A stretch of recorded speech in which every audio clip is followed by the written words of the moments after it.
Et à quelques minutes de là, la 5e vice-présidente de l'Assemblée nationale de la transition, Albertine Magonga Moussavou, par ailleurs présidente du réseau national des femmes députées, a reçu en audience ce jour des experts français, membres du programme de coopération parlementaire.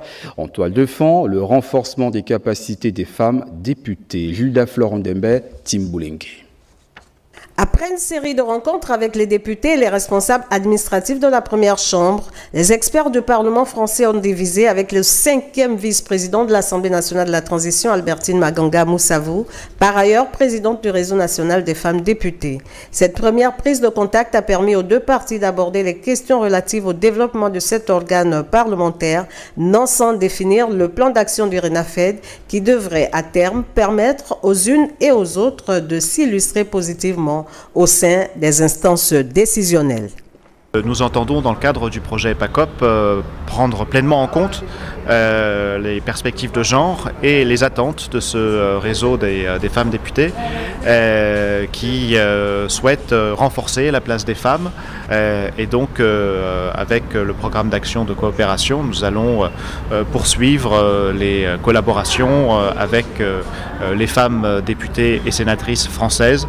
Le Parlement français est doté d'une équivalent de ce réseau. Consciente du rôle qu'elle joue à l'Assemblée nationale de la transition, les membres du RENAFED se sont réjouis de la mise en œuvre de ce programme de coopération parlementaire ayant pour entre autres ambition de contribuer à l'amélioration des mécanismes de bonne gouvernance, d'où la satisfaction des initiateurs.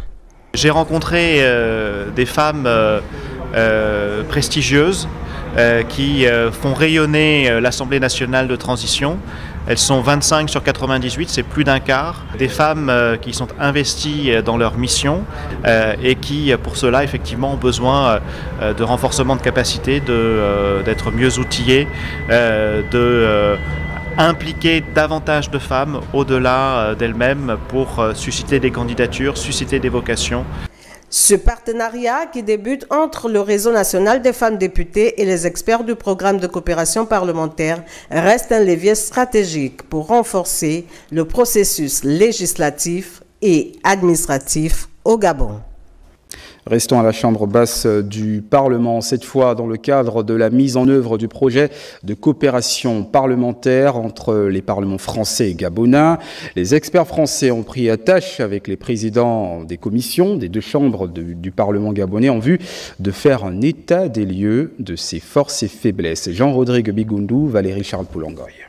Avec le président des commissions permanentes et le président du groupe d'amitié parlementaire Gabon-France au sein des deux chambres du Parlement gabonais, il s'est agi pour les fonctionnaires du Parlement français chargés de la mise en œuvre du projet de coopération parlementaire d'écouter la cheville ouvrière du travail législatif afin de mieux cerner ses attentes.